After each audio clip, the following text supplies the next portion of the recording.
Prep Test 66, game number 1, question 2 asks us, if L is not on Wednesday, who must be on Thursday? And here's our 5 answer choices, and we've got our rules and inferences over here and our master diagram right here. And I'm just going to add in N to our master diagram because we know that N has to be in the PM.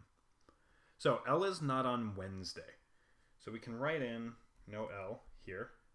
Furthermore, if we look at our inferences up here, we know that J and L have to be together, which would mean that they can't go on Wednesday and they can't go on Friday. Thus, J and L go right here. O can't go on Wednesday.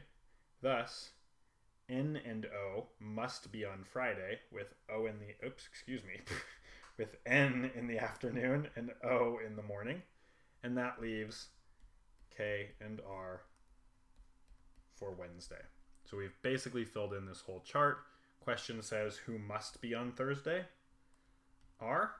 Nope. O? Nope. N? No way. K? Nope. J? Yes.